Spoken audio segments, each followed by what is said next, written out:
Welcome back to the deep dive. Today, we're really getting into the weeds with UnitedHealth Group, ticker UNH. Yeah, a big one. Definitely.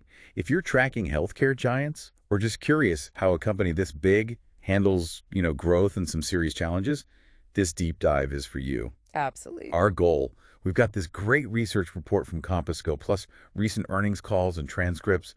We want to pull out the really key insights for you. Cut through the noise a bit. Exactly. So you walk away understanding this company better, especially after its stock price went on, well, a roller coaster ride recently. It's true that volatility raised a lot of eyebrows. And what's fascinating about UNH, it's not just the size, right? It's this deeply vertically integrated structure they have. Okay. So we'll explore how all those different parts work together and why that integration is so crucial, especially now after these turbulent times. So a clear path, business, competition, growth, risks. Yeah, the works. We'll break it all down step by step when you watch next, too. Perfect. So let's start with that structure. You mentioned two pillars. Right. UnitedHealthcare and Optum. Basically, the two massive legs UNH stands on. Okay, so UnitedHealthcare, that's the insurance side. That's the one. Think health insurance plans. They've got employer and individual plans, for companies and people buying their own coverage. Standard stuff. Then there's Medicare and retirement, big focus on seniors' Medicare Advantage, Medigap, Part D drug plans. Right. And community and state. Yeah, that covers Medicaid managed care, services for economically disadvantaged groups, medically underserved folks. Got it. And they're global too. Brazil. They have an international arm, yes. Yeah. But the really interesting part where it connects beyond just paying claims is Optum. Okay, tell me about Optum. This is where it gets different. This is where UNH gets into actually providing care and the tech behind it, not just paying for it, but managing and delivering it. How does that break down? Three main parts. First, Optum Health. That's the direct care delivery, primary care clinics, urgent care, home health. Big push on value-based care models here. Value-based care. Okay. Then Optum Rx, that's their pharmacy services arm. Think PBM pharmacy benefit management. The PBM, negotiating drug prices. Exactly. Mail order pharmacy, specialty drugs, managing formularies. Hugely important for getting those drug discounts and controlling costs. Makes sense. And the third part. Optum Insight. This is the data and tech play. Analytics, technology platforms, consulting for other healthcare organizations like hospitals and even other insurers. Using their own data. Precisely, leveraging their massive proprietary data set to build high-margin solutions. This whole setup, this vertical integration. Sure. Insurance, PBM, clinics, data. It allows for serious cost containment, better care coordination, real operational synergies. It connects the whole chain. That does sound comprehensive. So given that structure, what really makes UNH stand out from, say, its competitors, Compassco must have highlighted some advantages. Oh, absolutely. The report lays out some strong differentiators, almost like a protective moat. Like what? The integration has to be number one, right? Right. Definitely. Controlling the payer, the PBM, the care delivery, the data. It lets them manage the whole process in a way few others can. Scale is another huge one. Biggest insurer, you said. 50 million plus members. Yeah, and that size gives them immense negotiating leverage, helps drive down unit costs. Network effects too, I imagine. More members attract more doctors, which attracts more members. Exactly, that self-reinforcing cycle. Plus, cost advantages from just being efficient and, again, Optum Rx getting good drug prices. And the data piece. Optum Insight. Hugely important. High-margin solutions used by, 80% of hospitals, 75% of insurers. That gives them incredible insight and revenue. Wow. And are customers locked in? Switching costs. Pretty high, yeah. Multi-year contracts, very high member retention rates, like in the high 90s. It's sticky. Okay, sounds formidable. But you mentioned headwinds. It can't all be smooth sailing. No, definitely not. And Compassco points to some significant structural and regulatory pressures. Like what? What are the big risks? Regulatory risk is probably top of the list. Lots of scrutiny on Medicare Advantage risk scoring. You mean how they document how sick patients are to get paid more? Essentially, yes. And that new CMS V28 risk model is a big deal there. Getting that wrong hits the bottom line directly. Plus, PBM transparency is a hot topic. Politics must play a role too. Big time. Bipartisan focus on PBM reform, potential cuts to Medicaid, changes to MA payments. As the biggest player, UNH feels those shifts more than most. Execution risk, you mentioned that earlier. Yeah, specifically for 2025. Missteps in handling that risk adjustment change, predicting outpatient use, integrating everything smoothly. It's complex. And just market saturation. running out of easy growth. To some extent, yeah. Growing traditional membership gets harder, so they have to rely on more complex models or M&A. How do they stack up against, like, CVS or Cigna or Humana? Well, peers like CVS, Cigna, Elevance, Humana, Centene, Molina, they all have strengths in certain areas.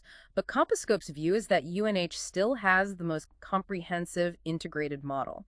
That scale and full spectrum approach is tough to beat, despite the challenges. Okay, so facing those challenges, how does a giant like UNH plan to actually keep growing? What's the strategy CompuScope lays out? It's definitely multidimensional, not just one thing. A core part is just leveraging that vertical integration more, making UnitedHealthcare and Optum work even better together. Makes sense. And Medicare Advantage. They're already huge there. They want to get bigger. They're aiming for, I think, 800,000 new MA members in 2025, expanding geographically, new products. And value-based care. You mentioned Optum Health pushing that. Huge focus, converting more members to those models. Through Optum Health's primary care, surgery centers, home health, the target is another 650,000 people in value-based care for 2025, pushing the total over 5.4 million. Wow. What about Optum RX, the PBM? Still a major profit engine, focusing on rebates, winning new clients, keeping existing ones happy. They're also doing things like simplifying prior authorizations, moving towards cost-based reimbursement for pharmacies. And Optum Insight, the data side. Keep growing those high-margin health IT and consulting services. Remember, most hospitals and insurers are already using their stuff. So growth through MA, value-based care, PBM, data. Yeah. What about money, capital? Disciplined capital allocation. They're returning a lot to shareholders, dividends, buybacks, something like $9 billion in 2024.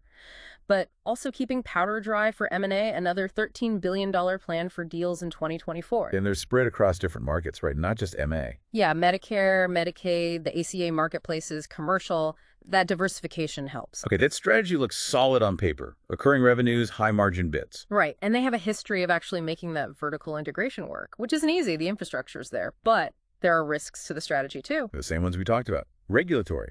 Exactly. That regulatory overhang on MA risk adjustment, PBM pricing, that could really hurt future growth if things go the wrong way. Execution risk again. Yeah. Making all these pieces fit. Yep. Especially with the new CMS model transition and just predicting how people use healthcare, which has been tricky lately. And reputation. All the scrutiny. That's a risk too. Increased focus on their risk assessments, coverage decisions.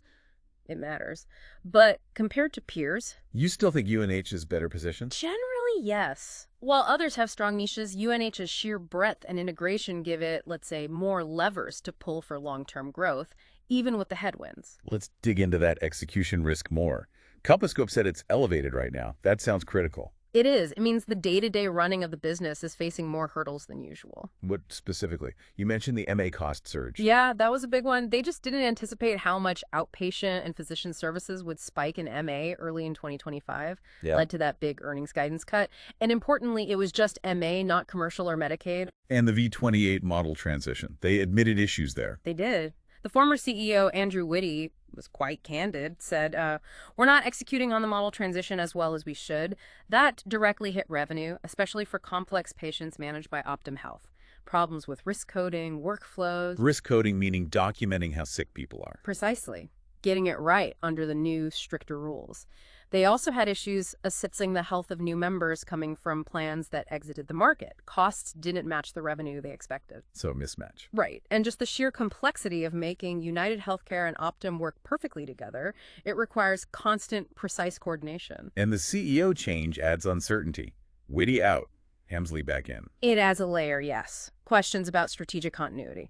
But it's important to remember UNH does have a long history of being operationally very consistent. This is a rough patch, but maybe not the norm. How does this level of execution risk compare to, say, CVS or Humana? CompuScope puts it higher than Cigna and Molina, mainly because UNH is just doing more stuff. It's more complex. Okay. It's seen as comparable, maybe slightly lower than CVS, which is going through its own major transformation, with Aetna and Oak Street. Right. Similar risk level to Humana, because Humana is so heavily dependent on MA, which is where the turbulence is. But probably lower risk than Centene, which is still in the middle of restructuring efforts. So elevated, but maybe manageable compared to some others. That seems to be the assessment. More manageable than companies undergoing huge structural changes or those facing really concentrated regulatory hits without UNH's diversification. Okay, let's tackle the big one, the share price. Just wow. $600 down to $300 between April and June 2025. A 50% drop. What drove that? Yeah, brutal. Composcope breaks it down, ranks the drivers. Number one, without a doubt, was that unexpected surge in MA medical costs. The Q1 earnings miss, April 17th. That was the catalyst, first miss since 2008. They slashed the EPS guidance $29.50 down to 26 cents, roughly.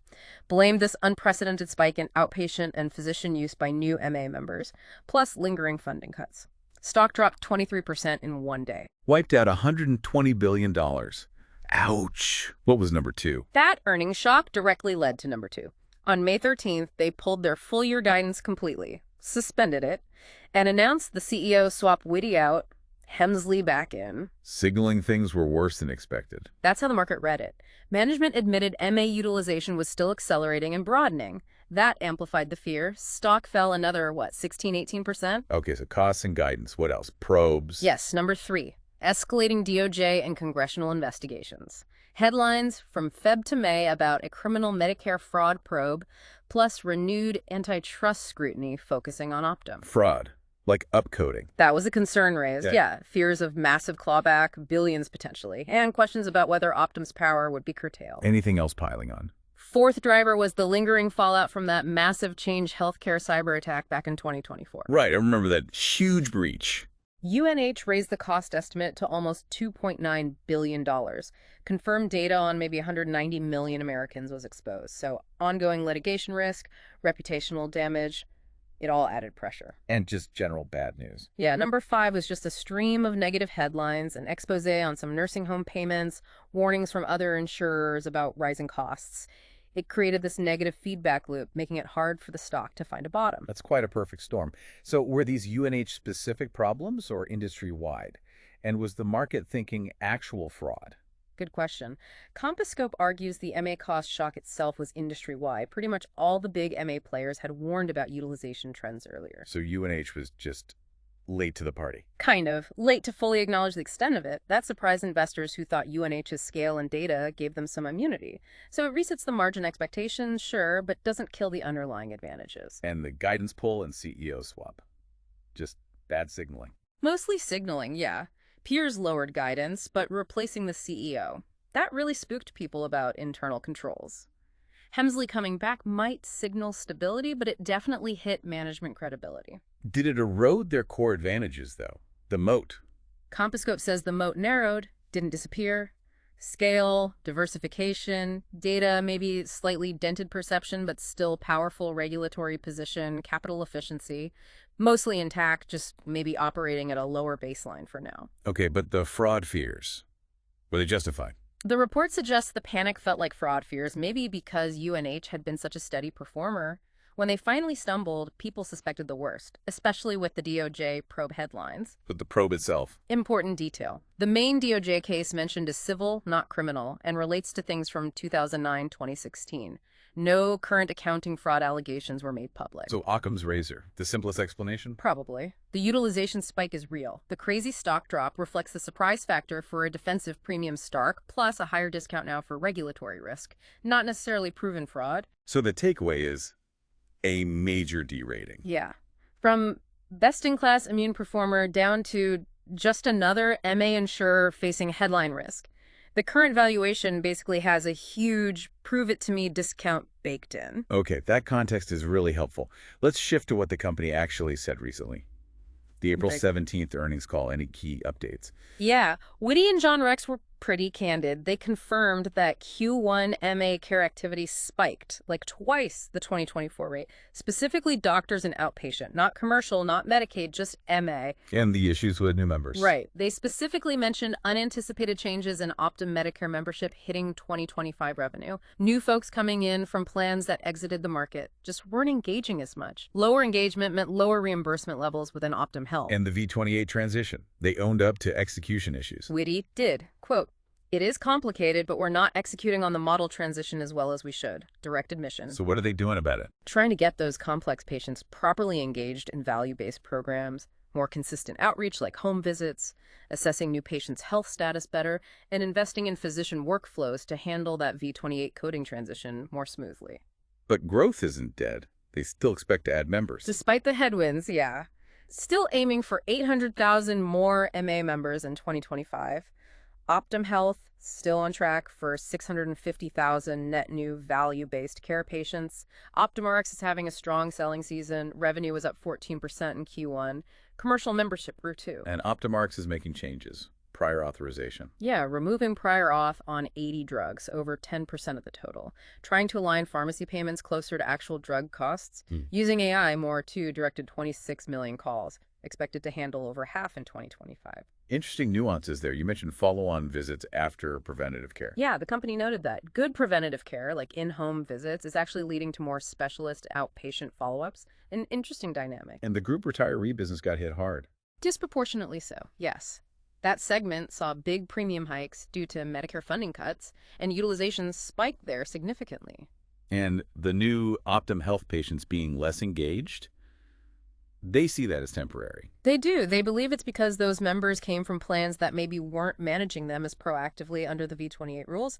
They expect engagement and revenue to normalize over time. Still bullish on value-based care overall, though. Very much so. They keep pointing to older patient groups in VBC performing well. The core belief is VBC helps manage costs long-term by being proactive, reducing expensive hospital stays. Any relief on the regulatory front? MA rates for 2026. They sounded slightly more optimistic there. So the initial 2026 rate notice starts to reflect the higher cost trends, calling it much-needed relief in a market facing dramatic, never-seen-before adjustment in pricing. And OptumRx leading on transparency. Rebates, prior auth. Trying to get ahead of the curve. 100% commercial rebate pass-through, reducing prior auths, cost-based pharmacy reimbursement. They did express concern about some state laws, like in Arkansas, potentially disrupting PBM pharmacy integration and patient access. Okay, a lot happening. So looking ahead, what are the absolute key things listeners should watch? Compass Scope must have a checklist. They do, yeah. Ranked by importance. These are the factors that carry real uncertainty and will really move the needle on UNH's results and stock price. What's number one? Still MA regulation. Absolutely. The Medicare Advantage regulatory environment, how CMS handles risk adjustment like V28 going forward, overall funding levels, any big reforms from Congress, that's paramount. Number two, costs. Medical costs and utilization trend volatility. Does that MA outpatient spike continue? Can they actually forecast their medical cost ratios accurately? Huge uncertainty there. Number three must be execution within Optum. Exactly. Execution effectiveness in Optum Health and risk coding. Capturing patient acuity correctly for new members, nailing the V28 transition, making the workflows seamless, critical. Okay. Four, PBMs again. PBM regulatory reform risk. Will new laws force more transparency, mandate rebate pass-throughs, change reimbursement? That could really squeeze Optum Rx margins. Five, Medicaid. Medicaid rate adequacy and state funding. Rates can swing wildly depending on state budgets and politics. That's a constant variable. Six, making the whole integrated model actually work. You got it. Operating leverage and execution across vertically integrated businesses.